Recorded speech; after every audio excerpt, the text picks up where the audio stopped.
Le Japon construit ce que beaucoup appellent un train volant, et cela pourrait transformer nos voyages d'ici quelques années. À des vitesses approchant les 505 km/h, la distance commence à s'effacer. On pourrait travailler dans une ville et vivre dans une autre sans avoir à déménager. Des régions entières fusionnent en de vastes zones économiques, remodelant l'immobilier, les trajets et la croissance urbaine. Cela remet également en question l'aviation. Pour moins de 1100 km, l'avion n'est plus forcément l'option la plus rapide, vu le temps de trajet total. Pas de fil de sécurité, pas de long processus d'embarquement, juste un voyage terrestre direct à grande vitesse. À plus grande échelle, cela pourrait relancer la compétition entre les pays. Au lieu de se focaliser sur l'aérien, les nations pourraient bâtir des corridors terrestres ultra rapides entre les métropoles. Les routes commerciales se resserrent, la logistique s'accélère et des régions autrefois lointaines se rapprochent. Alors, qu'est-ce que c'est exactement ce train volant? Il ne va pas vraiment s'envoler dans le ciel, il lévite. Au lieu de roues sur des rails, ce train utilise des aimants puissants pour flotter au-dessus de la voie. Les trains maglev ne sont pas nouveaux, mais cette version vise à repousser les limites, atteignant 500 km/h. En théorie, cette technologie pourrait même atteindre les 600 km/h. Maglev signifie lévitation magnétique, pas magie, même si cela semble tout droit sorti d'un film de sorcier. Si vous regardez la voie de guidage, le train plane à environ 10 cm au-dessus d'elle. C'est possible grâce à des aimants supraconducteurs refroidis à très basse température, créant des champs bien plus puissants.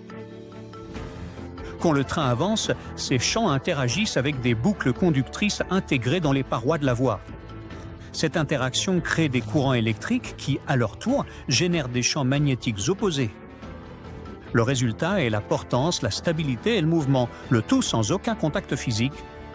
Sans contact avec la voie, la friction est presque éliminée, permettant des vitesses extrêmes et un trajet plus fluide. La sécurité s'améliore aussi car le système maintient le train aligné et empêche les déraillements ou les collisions.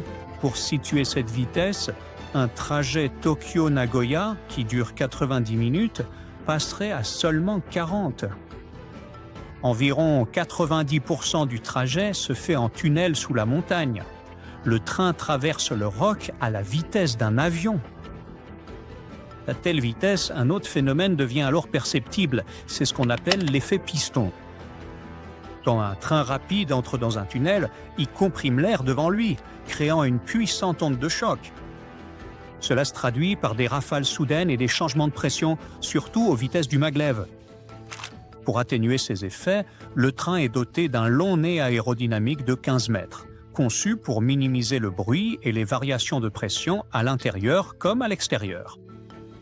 Le projet a un coût assez élevé d'environ 72 milliards de dollars et la première ligne devrait ouvrir au milieu des années 2030. En voiture?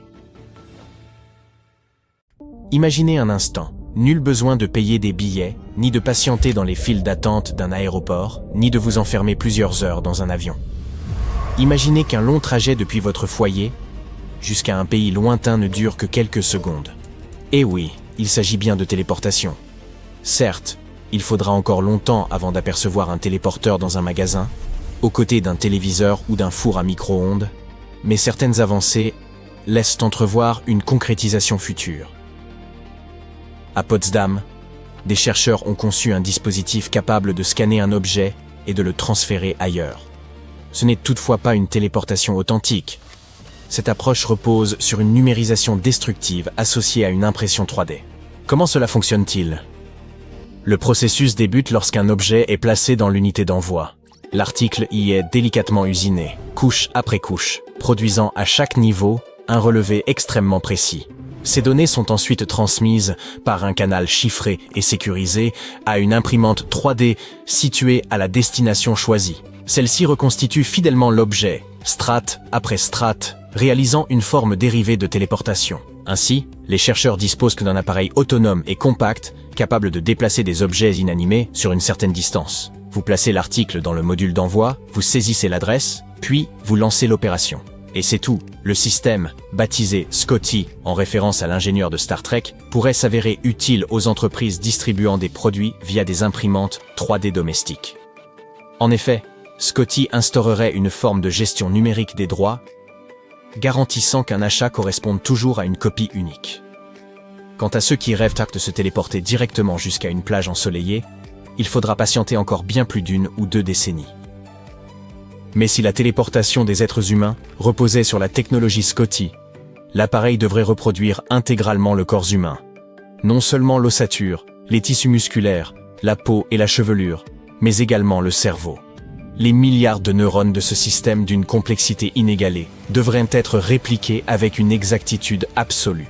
La machine vous désassemblerait en molécules puis en atomes, avant de vous scanner et de vous reconstruire ailleurs. Même ainsi, auriez-vous la certitude que ce serait bien vous, et non un double parfait? Consentiriez-vous à une telle expérience? Pour ma part, certainement pas. Examinons donc une technologie plus simple, mais tout aussi remarquable, un procédé destiné à protéger les habitations contre les séismes en les soulevant légèrement du sol. Le Japon demeure à l'avant-garde de la sécurité sismique grâce à un système novateur, permettant aux maisons de flotter juste au-dessus de leur assise, prêtes à affronter les secousses.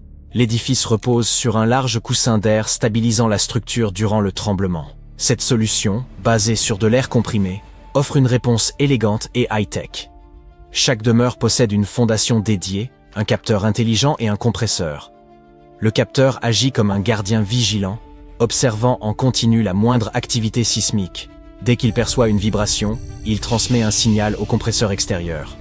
En quelques secondes, la maison s'élève de 2 ou 3 cm, demeurant en suspension tandis que le sol gronde. Lorsque les secousses cessent, l'air est relâché et l'habitation redescend doucement. C'est une chorégraphie de sécurité et d'innovation, assurant une véritable sérénité même face aux séismes les plus puissants. Les airbags automobiles sont bien connus de tous. Mais qu'en est-il des motos ou des vélos? Certes, le port du casque demeure rassurant. Toutefois, une entreprise suédoise a mis au point un airbag spécialement destiné aux cyclistes. Les essais ont même révélé des performances supérieures à celles des casques traditionnels. Lors d'un impact, l'airbag se déploie instantanément et devient une sorte de super-héros éphémère, prêt à vous protéger mais voué à un usage unique. Grâce à des capteurs élaborés et à un algorithme précis, il surveille vos mouvements et se déclenche en 1/10 de seconde afin d'amortir la chute imprévue. Les essais ont révélé que ce dispositif de sécurité ingénieux obtenait une remarquable évaluation de 4 étoiles et demie, surpassant nombre de casques qui peinent à atteindre les 4 étoiles. Il a en outre été conçu pour résister aux impacts latéraux ainsi qu'aux contraintes de torsion. Toutefois, malgré ses qualités, cette technologie conserve une marge d'amélioration. Et l'entreprise à l'origine de cette invention prometteuse a hélas fini par faire faillite. Les informations rapportant qu'elle n'avait pas réussi l'ensemble de ses tests de collision. Aussi brillante soit-elle, l'idée de l'airbag cycliste nécessite visiblement encore quelques perfectionnements. Voici une technologie qui pourrait bien vous donner l'envie de filmer des oiseaux. Ce dispositif vous offre, depuis votre téléphone, une vue privilégiée sur l'activité de vos visiteurs ailés. Grâce à un système de reconnaissance des espèces fondé sur une intelligence artificielle performante, la mangeoire enregistre automatiquement des vidéos haute définition. Elle est équipée d'une caméra 1080p, dotée d'une vision nocturne, de sorte qu'à l'aube comme au crépuscule, rien ne vous échappe. Pas même un coup de bec. Quelles que soient les conditions météorologiques, l'appareil se montre robuste, résistant à l'eau comme à la poussière. 2 panneaux solaires installés sur son toit lui permettent d'emmagasiner l'énergie tout au long de la journée, vous évitant ainsi de vous soucier des piles. Avez-vous entendu parler de la technologie Google Jacquard? Bien que le projet ait récemment été abandonné, il n'en demeurait pas moins une innovation remarquable. Jacquard intégrait des capteurs tactiles et un retour haptique directement dans les vêtements, permettant de contrôler son téléphone sans le toucher. Serions-nous devenus si paresseux? Imaginez un double effleurement pour lancer ou interrompre votre musique, un léger frottement sur le textile pour changer de piste, et le simple fait de recouvrir le capteur pour réduire instantanément ces notifications importunes. Génial, non? L'ensemble fonctionnait comme un véritable assistant personnel dissimulé dans votre garde-robe, même s'il valait mieux qu'il reste à distance de votre pantalon. Imaginez un train filant sur un coussin d'air, ou une capsule élancée progressant à près de 1200 km à l'heure dans un tube sous vide. Il ne s'agit nullement de science-fiction, nous parlons de l'hyperloop. À l'intérieur, l'impression est celle d'un véritable vaisseau spatial. Vous vous installez dans un siège confortable, attachez votre ceinture et vous préparez à une traversée extraordinaire. À une vitesse proche de celle du son, vous ne percevrez presque rien. Vu de l'extérieur, le train vous dépasserait plus vite que vous ne pouvez cligner des yeux, tant son design est optimisé. Son fonctionnement évoque celui du hockey sur coussin d'air, où le palais glisse grâce à une fine pellicule d'air qui le maintient au-dessus de la surface, annulant presque toute friction. L'Hyperloop adopte le même principe, non pas grâce à l'air du tunnel, mais à celui expulsé par la capsule elle-même, créant un interstice entre celle-ci et la paroi. Un moteur électrique propulse ensuite l'ensemble à grande vitesse. Quant à la résistance de l'air, elle deviendrait considérable à de telles vitesses. Pour la réduire, le système circule dans un tube où la densité atmosphérique est diminuée. Des pompes spécialisées aspirent ainsi une partie de l'air tout le long du trajet, sans toutefois produire un vide parfait, bien trop gourmand en énergie. Un dispositif ingénieux se trouve également à l'avant de la capsule. Un ventilateur chargé de diriger l'air entrant vers sa partie inférieure, à la manière du courrier pneumatique, où les colis progressent sous la pression de l'air. Des panneaux solaires installés sur le toit du tube contribuent à alimenter l'ensemble du système. Imaginé par Elon Musk, le concept doit encore surmonter plusieurs obstacles. Maintenir ce coussin d'air avec précision sur de très longues distances est essentiel. Fissures, irrégularités ou même un léger séisme pourraient compromettre le fonctionnement. La technologie n'est pas encore prête pour le grand public. Mais si les ingénieurs parviennent à la maîtriser, un trajet de Los Angeles à New York pourrait économiser près de 2 heures par rapport à un avion de ligne. Pour finir, les taxis aériens et les véhicules autonomes excellent dans le ciel ou sur les routes lisses. Mais qu'en est-il des terrains difficiles, montagnes, bourbiers ou marécages? C'est là qu'intervient cette extraordinaire innovation de Hyundai. Une voiture futuriste capable de relever tous les défis. Au lieu de roues, elle est dotée de véritables jambes articulées. Ce véhicule marcheur traverse sans effort des paysages abrupts. Qu'il s'agisse de collines escarpées, ou potentiellement des flancs d'un volcan, pourvu qu'il ne soit pas en éruption. Vous assistez à un festival, et l'ambiance devient particulièrement animée. Votre ami est parti chercher des boissons, et vous l'avez perdu de vue. Soudain, sa voix vous parvient distinctement et vous demande ce qu'il devrait vous prendre. Sommes-nous dans un film de science-fiction ? Pas du tout. Il se trouve que c'est désormais possible. Des scientifiques ont créé un son capable de voyager dans l'espace et d'atteindre uniquement vos oreilles au milieu de la foule. Des chercheurs ont mené une étude innovante et découvert comment créer de minuscules poches de son confinées en un lieu précis. Ces poches ne se dispersent pas comme le son habituel. Cela permet de produire un son exactement là où l'on le souhaite, par exemple, destiné à une seule personne dans une pièce. Cette avancée pourrait profondément transformer notre manière de savourer la musique, de dialoguer ou de vivre des expériences sonores dans les jeux et environnements virtuels. Vous devez savoir que le son n'est qu'une vibration se propageant dans l'air sous forme d'onde. Lorsqu'un objet se déplace d'avant en arrière, il pousse et tire l'air, générant ainsi des ondes sonores. La vitesse de ces ondes est appelée fréquence. Basse, elle produit un son profond, comme une grosse caisse. Haute, elle engendre un son aigu, comme un sifflet. Il demeure difficile de contrôler la trajectoire du son à cause de la diffraction, phénomène par lequel les ondes tendent à se répandre. Ce problème est accentué pour les sons graves, dont les longues ondes sont plus difficiles à maintenir en un point. Certains dispositifs, tels que les haut-parleurs paramétriques, orientent le son dans une direction, comme un faisceau. Mais le son reste audible le long de tout le trajet. Aujourd'hui, les chercheurs ont réussi à concentrer le son en un point précis grâce aux ultrasons et à une astuce nommée acoustique non linéaire. L'ultrason désigne un son trop aigu pour l'oreille humaine, au-delà de 20 000 Hz ou 20 kHz. Bien que nous ne puissions l'entendre, il se propage bien dans l'air comme un son ordinaire. Il est utilisé, entre autres, pour l'imagerie médicale et certains outils industriels. Dans leurs recherches, les scientifiques ont exploité les ultrasons pour transmettre un son normal, faisant circuler silencieusement les ondes ultrasonores dans l'air. de sorte que le son devienne audible uniquement à l'endroit désiré. Habituellement, les ondes sonores se superposent simplement lorsqu'elles se rencontrent. Phénomène appelé linéaire, rien de particulier ne se produit, les sons se mélangent simplement. Mais lorsque ces ondes sont assez puissantes, elles peuvent agir autrement. Elles se combinent de façon non linéaire, créant de nouveaux sons qui n'existaient pas auparavant. Tirant parti de ce principe, les chercheurs ont utilisé 2 faisceaux d'ultrasons. Chacun a une fréquence élevée différente. Pris isolément, ces faisceaux demeuraient totalement silencieux. Mais lorsqu'ils se croisent dans l'espace, ils se mélangent selon ce processus non linéaire et produisent une onde sonore que nous pouvons entendre uniquement à l'endroit précis de leur intersection. Le son se propage normalement en ligne droite, sauf lorsqu'il rencontre un obstacle. Les chercheurs ont toutefois employé des matériaux particuliers, nommés métasurfaces acoustiques, qui leur permettent de courber ces faisceaux d'ultrasons durant leur trajectoire, à l'image de lunettes déviant la lumière. En modulant avec précision le timing des ondes, ils peuvent courber le son autour des objets et le faire aboutir à un point exact, comme le faire passer par un coin, jusqu'à votre oreille. Supposons qu'ils utilisent un faisceau à 40 kHz et un autre à 39,5 kHz. Lorsque ces faisceaux se rencontrent, ils génèrent un son correspondant à la différence entre les deux. 0,5 kHz, soit 500 Hz, une fréquence audible par l'oreille humaine. Toutefois, ce son ne se fait entendre qu'au point de croisement des faisceaux. Ailleurs, silence total. Cela permettrait de transmettre un son directement à une personne, sans casque, sans gêner les alentours.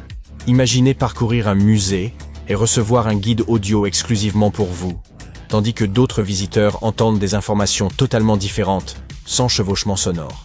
Dans une bibliothèque, les étudiants pourraient écouter un cours sans déranger leurs voisins. Dans un véhicule, cette technologie permettrait aux passagers d'écouter de la musique, tandis que le conducteur n'entendrait que les instructions du GPS. Dans les bureaux, elle créerait de petites zones de confidentialité, où les conversations resteraient privées.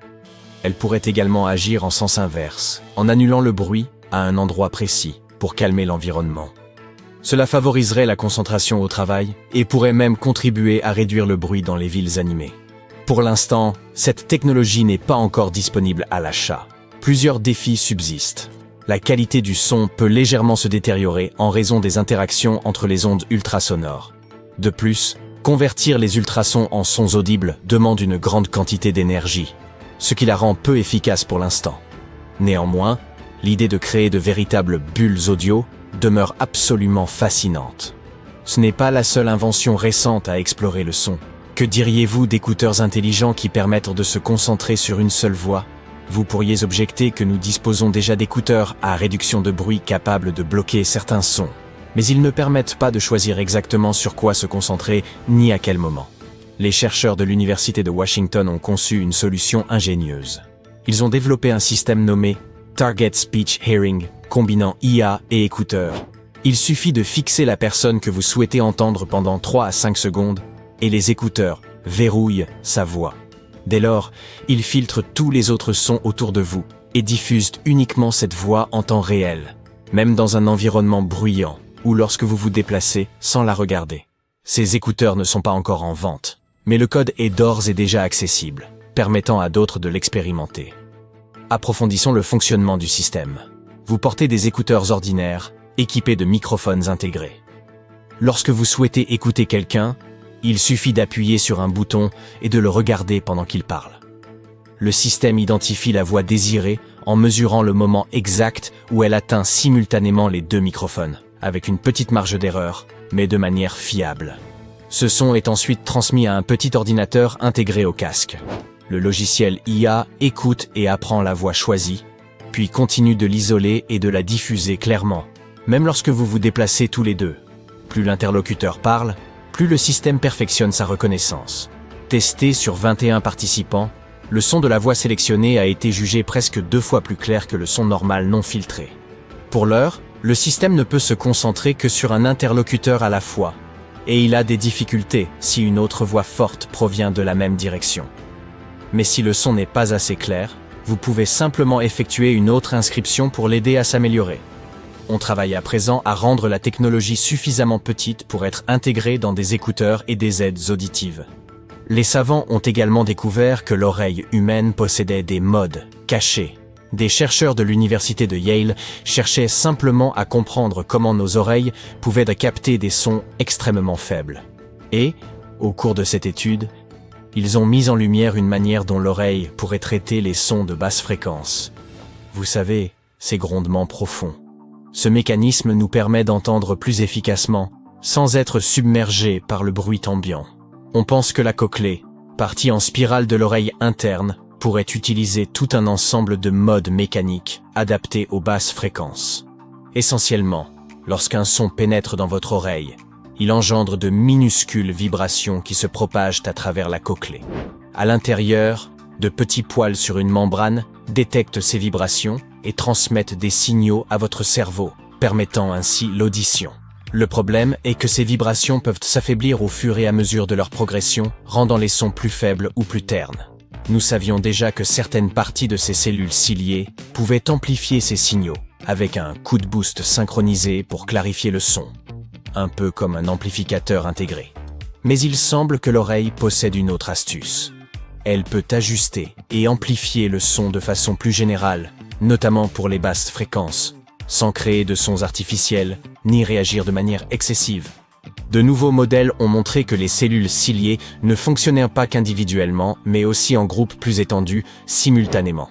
Cela permet à l'oreille de s'adapter et de réguler le traitement des vibrations. Pour les sons graves, même de larges portions de la membrane cochléaire peuvent collaborer afin de maintenir la clarté du son et d'éviter une surcharge. Cette découverte pourrait expliquer comment nous parvenons à percevoir des sons faibles et de basse fréquence en premier lieu. L'eau, la terre, l'air, voilà les 3 éléments qui peuvent déclencher des catastrophes. Heureusement, les maîtres de tous les éléments, c'est-à-dire les scientifiques et les ingénieurs, ont créé ces 7 inventions de génie qui pourraient un jour vous sauver la vie. Votre compagnie d'assurance habitation vous sera reconnaissante d'investir dans ce produit. Les tubes en vinyle Floodworks sont comme de grands et longs coussins en plastique solide que l'on remplit d'eau. Chaque tube mesure 1,2 m de long et peut être utilisé pour empêcher l'eau de passer par les portes ou d'entrer dans les garages, ainsi que pour la détourner. Ils permettent d'arrêter l'eau jusqu'à une hauteur de 1500 cm. Vous pouvez plier ces tubes de différentes manières et ils conserveront leur forme. Il y a un bouchon à l'une des extrémités pour le remplissage. L'autre extrémité est munie d'une ouverture spéciale qui vous permet de relier les tubes entre eux à l'aide d'un clip si vous souhaitez créer une barrière plus longue. Les tubes sont munis d'un frein qui les empêche de rouler. Pour retenir des quantités d'eau plus importantes, vous pouvez empiler les tubes les uns sur les autres et former une espèce de pyramide. Vous empêcherez ainsi l'eau de pénétrer jusqu'à une hauteur de 30 cm. Il est toutefois conseillé de ne pas les empiler plus haut. Si votre problème d'inondation est plus important, ce produit seul ne suffira pas. Il vous faudra trouver une autre solution. Si seulement ils avaient eu cette invention à bord du Titanic. En cas de naufrage, nous savons maintenant que les canaux de sauvetage à l'ancienne sont trop lents et qu'il n'y en a jamais assez pour tout le monde. Les bouées sont elles aussi en nombre insuffisant et ne peuvent sauver qu'une seule personne à la fois. Et les gilets de sauvetage ne sont jamais à portée de main quand on en a vraiment besoin. C'est là qu'intervient le instant relief. On l'appelle aussi l'anti-Titanic. Il s'agit d'un canot de sauvetage qui permet à plusieurs personnes d'être en sécurité en cas de naufrage. Grâce à sa structure gaufrée révolutionnaire, il peut accueillir un grand nombre de passagers qui n'ont alors plus qu'à attendre les secours. En cas d'urgence, dès que les capteurs du navire détectent un dommage, l'alarme se déclenche et le dispositif se met immédiatement en marche sans que personne n'ait à faire quoi que ce soit. Alimenté par du dioxyde de carbone à haute pression, il se remplit en seulement 2 minutes. Ce matelas de sauvetage peut mesurer jusqu'à 50 mètres carrés, ce qui permet de sauver un grand nombre de personnes. Et non, il n'est pas nécessaire de sauter du bateau pour y monter. Le dispositif se gonfle et forme une échelle contre le flanc du navire. Ainsi, les gens peuvent descendre par cette échelle jusqu'au matelas.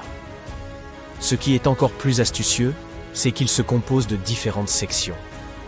Les personnes âgées, les enfants et les personnes handicapées peuvent ainsi se reposer sans risquer de tomber à l'eau. Si vous ne savez pas déplacer les montagnes, cette invention est pour vous. Les coulées de débris et les glissements de terrain sont comme des fleuves ultra rapides qui charrient de grosses pierres, des branches et même parfois des rochers. Ils se produisent lorsque de grandes quantités de pluie ou de neige ont amolli le sol des collines et qu'il n'y a pas de plantes ni d'arbres pour retenir la terre. Cela peut également arriver après un feu de forêt, quand il n'y a plus de végétation pour protéger les sols. Les coulées de débris suivent généralement la forme du terrain et empruntent les voies naturelles, ravins, fossés, etc. Si rien ne les arrête, elles peuvent endommager les routes, les ponts et les maisons, et même bloquer les rivières. La solution? Les barrières anti-coulées de débris. Ce sont de grands filets qui attrapent les fleuves de boue avant que les choses ne tournent à la catastrophe. Placée sur le trajet naturel de la coulée, la barrière est conçue pour absorber l'énergie qui entraîne la terre, la ralentissant et l'empêchant de poursuivre son chemin.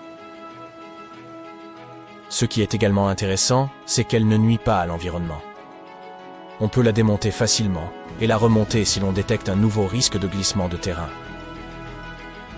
Cette petite boîte créée par les ingénieurs de la NASA ne sert pas à chercher des créatures extraterrestres et des planètes inconnues. Il s'agit d'un radar de sauvetage, le Finder, et il est conçu pour retrouver les personnes piégées sous les décombres d'immeubles effondrés. Grâce à une technologie similaire à celle qu'on utilise pour l'exploration spatiale, le Finder peut détecter les battements de cœur et la respiration d'une personne enfouie sous des tonnes de débris. Voici comment il fonctionne. Il envoie un signal micro-ondes de faible puissance, bien plus faible que celui qu'émet votre téléphone portable dans les débris.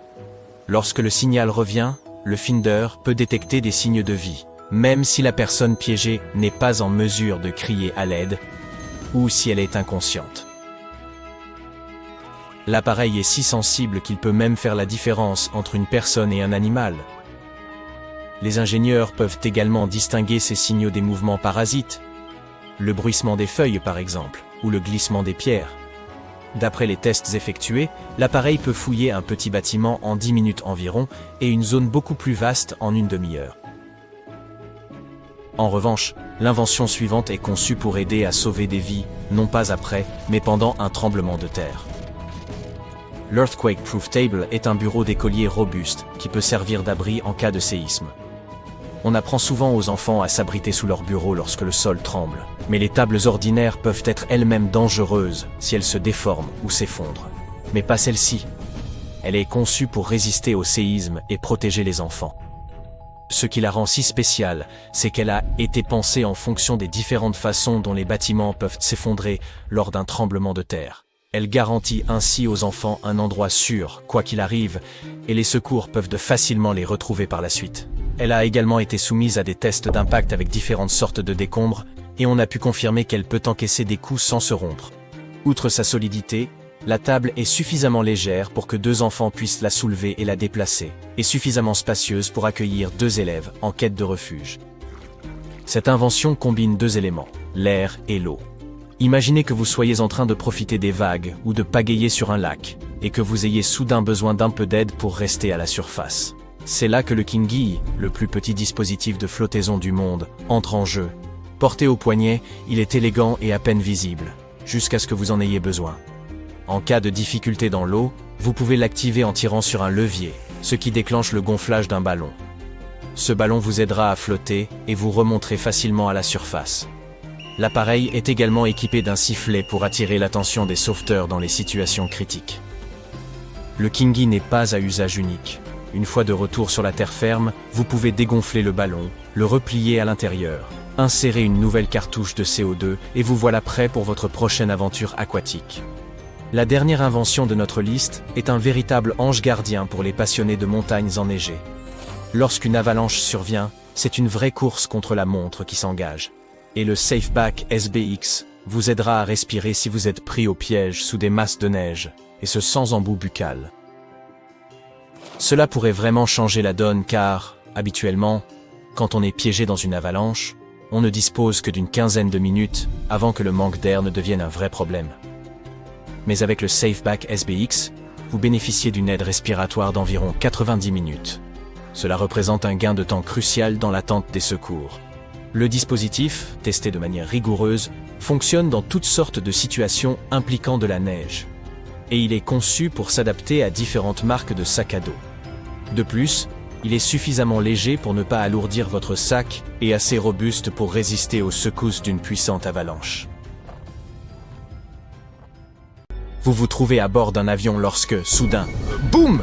Une violente explosion retentit. La cabine vibre, les alarmes retentissent et l'appareil s'incline brutalement avant d'entamer sa chute. Les passagers paniquent, tandis que vous tentez de vous rappeler les consignes de sécurité en cas de crash. Enfilez votre gilet de sauvetage, mais ne le gonflez qu'une fois hors de l'avion. Mais si l'avion lui-même disposait d'un gilet de sauvetage? Je fais référence à un dispositif capable de se gonfler en quelques secondes juste avant l'impact. Une sorte d'airbag géant destiné aux avions, à la différence près que celui-ci enveloppe l'intégralité du fuselage. Une fois déployé, l'appareil prend l'apparence d'un vaste cocon gonflé, évoquant un bibendum démesuré. J'en conviens, l'aspect prêt à sourire. Pourtant, cette idée en apparence fantaisiste pourrait réellement sauver des centaines de vies et bouleverser durablement l'aviation civile. Oui, les crashs aériens pourraient devenir chose du passé, à condition d'accepter un compromis majeur sur lequel je reviendrai.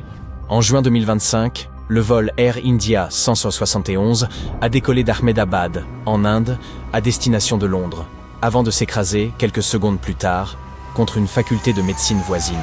Le drame fut absolu. Les 12 membres d'équipage, ainsi que les 229 passagers, ont péri ce jour-là. Un seul homme a miraculeusement survécu. Vishwash Ramesh, 40 ans, citoyen britannique. Il occupait le siège 11A, à proximité immédiate d'une issue de secours. D'après les premières conclusions de l'enquête, les 2 commandes régulant l'alimentation en carburant auraient été coupées peu après le décollage. Privés de carburant, les moteurs ne disposaient plus de la puissance nécessaire pour poursuivre la montée. Imaginez à présent la terreur qu'ont dû éprouver pilotes et passagers en comprenant qu'aucune échappatoire n'était possible.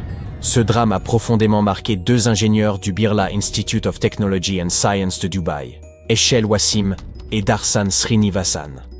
Incapables de s'en détacher, ils repensaient sans cesse à la catastrophe et aux innombrables vies perdues. Ils ont alors pris la décision d'agir. Une interrogation revenait inlassablement. Pourquoi n'existe-t-il aucun système permettant de survivre après une défaillance majeure d'un avion? Car, en réalité, la majorité des technologies de sécurité aérienne visent à empêcher les accidents. Très peu cherchent à en assurer la survie. C'est précisément là que leur idée a pris son envol. Ils aspiraient à concevoir une solution différente, capable d'influencer durablement l'avenir de l'aviation. Ils se sont donc plongés dans de longues heures de recherche et de développement intensif. De ce travail est né un projet baptisé Rebirth, qu'ils présentent comme le premier système de survie au crash reposant sur l'intelligence artificielle. Mais le grand public lui a déjà attribué un autre nom, l'avion résistant au crash.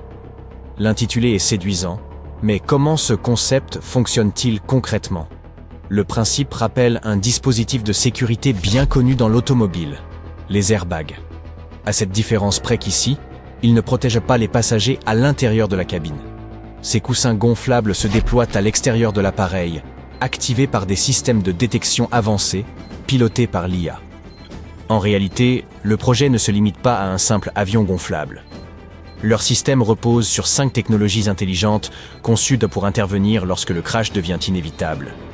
Elles permettent d'anticiper l'accident, de ralentir l'appareil, de protéger les passagers et d'indiquer au secours le lieu de l'impact. Il est temps d'expliquer ces mécanismes de sécurité aérienne. Tout commence par la détection par intelligence artificielle. Le système Rebirth s'active dès que l'appareil quitte le sol. Il faut l'imaginer comme un assistant embarqué extrêmement avancé, l'équivalent d'un Siri ou d'une Alexa doté d'une expertise approfondie en aéronautique, capable, si nécessaire, d'assumer le rôle du pilote. Cette IA analyse en continu l'altitude, la vitesse, l'état des moteurs, la trajectoire, les capteurs d'incendie ainsi que les réactions de l'équipage. Autrement dit, elle supervise l'ensemble des paramètres du vol. Au moindre comportement anormal, une alerte est déclenchée. Si un crash devient inévitable sous les 900 mètres, le système s'active automatiquement et peut même prendre le contrôle de l'avion. Viennent ensuite les airbags. Lorsqu'une défaillance rend la collision inévitable, l'intelligence artificielle déclenche des coussins gonflables à déploiement ultra rapide. En moins de 2 secondes, ils se gonflent, brusquement, semblables à un énorme pop-corn qui éclate. Ils émergent de l'avant, du dessous et de l'arrière de l'appareil, puis enveloppe l'avion jusqu'à lui donner l'apparence d'une structure gonflable volante. Conçu en tissu multicouche absorbant l'impact, il protège en théorie le fuselage et atténuera la violence de l'atterrissage, quelle que soit la vitesse. Le système intègre également la poussée inverse. Il s'agit d'une manœuvre déjà utilisée par les pilotes lorsque les réacteurs projettent l'air vers l'avant au lieu de l'arrière, afin de ralentir l'avion après l'atterrissage. Toutefois, dans une situation critique, par exemple si le pilote est inconscient tandis que les moteurs fonctionnent encore, Rebirth peut activer automatiquement ce mode afin de freiner la descente. Et si les moteurs sont complètement hors service, le dispositif prévoit une alternative. Des propulseurs à gaz prennent le relais. Ces derniers se déclenchent pour réduire la vitesse et stabiliser l'appareil durant la chute, diminuant la force de l'impact jusqu'à 20%.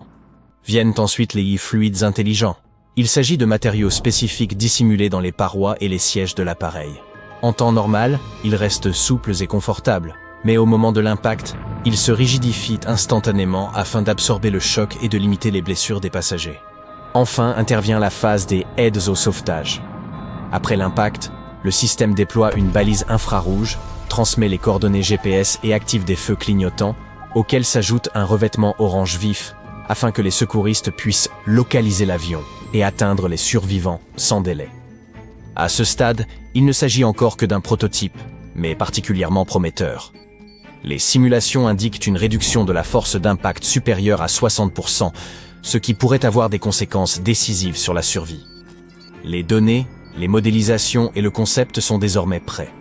La prochaine étape consistera à effectuer des tests en conditions réelles, notamment en soufflerie et en environnement contrôlé. Malgré l'enthousiasme général suscité par cette avancée en matière de sécurité aérienne, certaines réserves demeurent cependant. Vous souvenez-vous du compromis majeur évoqué plus tôt? Le voici. L'ajout d'airbags aux avions entraînerait une augmentation considérable de leur masse. Pour être réellement efficaces face aux forces d'impact d'un appareil commercial, ces coussins devraient en effet être de très grande taille, et donc particulièrement lourds. Par ailleurs, des doutes subsistent quant à l'efficacité concrète du système de surveillance par intelligence artificielle. Les spécialistes soulignent que si l'IA peut évaluer la proximité du sol et déterminer le moment opportun pour activer les dispositifs de sécurité, de nombreuses variables en temps réel entrent en jeu lors d'un atterrissage hors infrastructure aéroportuaire. Quant à ces airbags géants, leur intégration aux avions de ligne alourdirait significativement les appareils, ce qui pose un problème de faisabilité. Une telle solution exigerait des avancées majeures en ingénierie aéronautique, et ce pour prévenir un type d'accident susceptible de ne survenir qu'une fois en plusieurs décennies. Il n'est donc pas surprenant que le scepticisme demeure. Il convient aussi de rappeler que les crashs aériens restent extrêmement rares, même si la perception du public suggère parfois le contraire. Sur les réseaux sociaux, certains avancent l'idée d'une recrudescence des accidents, mais les données contredisent cette impression. Les statistiques indiquent une baisse des incidents aériens au cours des 20 dernières années. Les experts rappellent d'ailleurs que le transport aérien est bien plus sûr que le trajet en voiture jusqu'à l'aéroport. Le risque de décès lors d'un vol commercial est infime, environ une chance sur 13,7 millions d'embarquements dans le monde. Autrement dit, l'avion demeure le moyen de transport le plus sûr. Cela dit, s'il est possible de renforcer encore cette sécurité, pourquoi s'en priver ? C'est précisément l'ambition du projet Rebirth. À noter que cette initiative a été retenue parmi les finalistes du prestigieux prix James Dyson, une distinction réservée aux inventions susceptibles d'avoir un impact réel sur le monde. Pourtant, l'équipe affirme que la renommée n'est pas sa priorité. Elle considère cette compétition comme un levier pour faire progresser sa vision, rendre le transport aérien plus sûr pour tous, et peut-être un jour, sauver des vies lorsque toutes les autres protections échouent. Les défis restent nombreux, certes, mais cette technologie de sécurité pourrait bel et bien transformer durablement l'industrie aérienne.